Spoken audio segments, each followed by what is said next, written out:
মুখ্যমন্ত্ৰী হিমন্ত বিশ্ব শৰ্মা আপোনাক কৈ দিব বিচাৰিছে 2026 নিৰ্বাচনৰ আগত যদি আপুনি যদি আমাক সংস্থাপন আৰু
হয় আসলতে আপোনালোকে চাব যে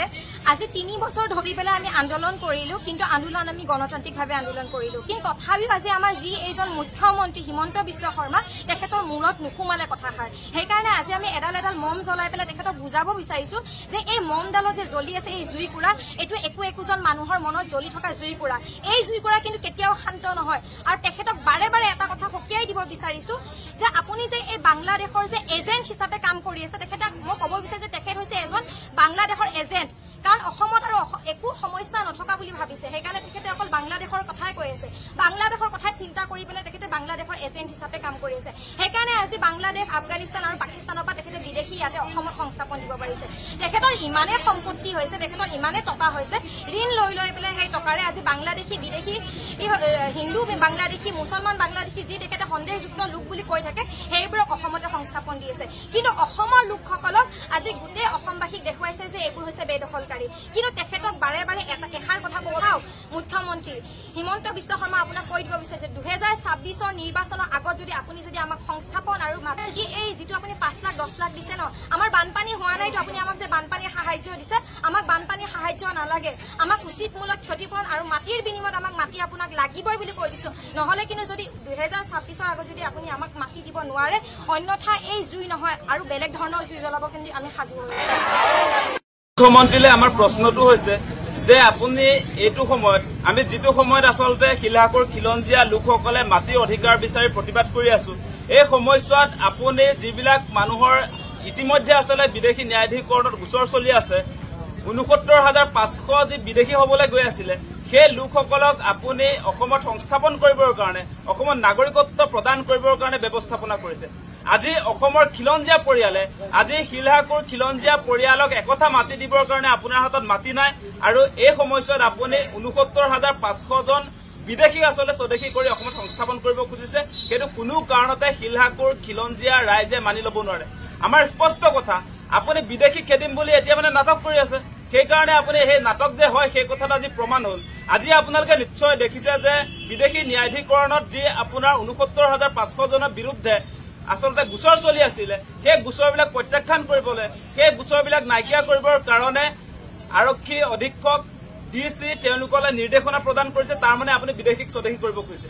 কোনো কাৰণতে এনেকৈ এফালেদি পুঁজিপতিক মাটি দিয়াৰ কাৰ্যসূচী আনফালেদি অসমৰ যিবিলাক আসলে খিলঞ্জীয়া মানুহ সেই খিলঞ্জীয়াক মাটি নিদি সেই খিলঞ্জীয়া লোকক উচ্ছেদ কৰি এতিয়া ৰাস্তালৈ যে লৈ আহিলে সেই কথা বতৰাবিলাক আমি দেখি আছো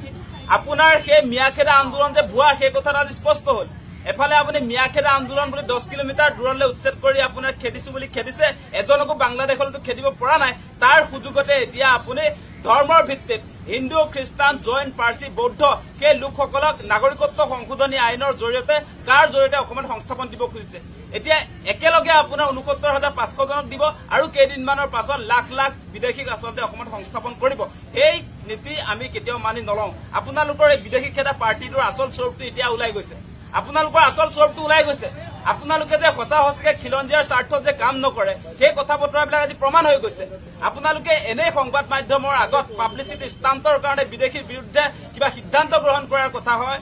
এইবিলাক কথা কৈ থাকে বিদেশীৰ বিৰুদ্ধে তেওঁলোকে অপাৰেশ্যন কৰিছে অভিযান চলাইছে তেওঁলোকৰ বিদেশীৰ বিৰুদ্ধে অভিযানটো আমি দেখিলো নহয় যে একেলগে আপোনাৰ ৬৯,৫০০ জনক স্বদেশী কৰিব সেইটো আপোনাৰ বিদেশী খেদা আন্দোলন হ'ল নেকি সেইটো কোনো কাৰণতে আমি শিলহাকোট থলুৱা খিলঞ্জীয়া ৰাইজে মানি নলওঁ আমাৰ মূল কথা হৈছে আমাক প্ৰথমতে সংস্থাপন দিয়ক অসমৰ থলুৱা খিলঞ্জীয়াক প্ৰথমতে সংস্থাপন দিয়ক শিলহাকোট ১২০৩টা পৰিয়ালক প্ৰথমতে সংস্থাপন দিয়ক তাৰ পাছত দেখা যাব বাকী কথা গতিকে এনেকৈ আমাৰ খিলঞ্জীয়া মানুহবিলাকক আজি ৩ বছৰ দিন ৰাজপথত এনেকে আচলতে দিনে ৰাতি প্ৰতিবাদ কৰিবলৈ এৰি দি এতিয়া আপোনাৰ যিবিলাক সন্দেহযুক্ত বাংলাদেশী তেওঁলোকক অসমত সংস্থাপন কৰিব খুজিছে তেওঁলোকক নাগৰিকত্ব দিব খুজিছে ইয়াৰ বিৰুদ্ধে আমাৰ এই প্ৰতিবাদ হৈছে গতিকে কোনো কাৰণতে মুখ্যমন্ত্ৰীয়ে এনেকৈ অসমক বিদেশীৰ চৰণীয়া পথাৰ কৰিবলৈ দিয়া নহ'ব সেই কথা আমি স্পষ্ট কৰি দিছো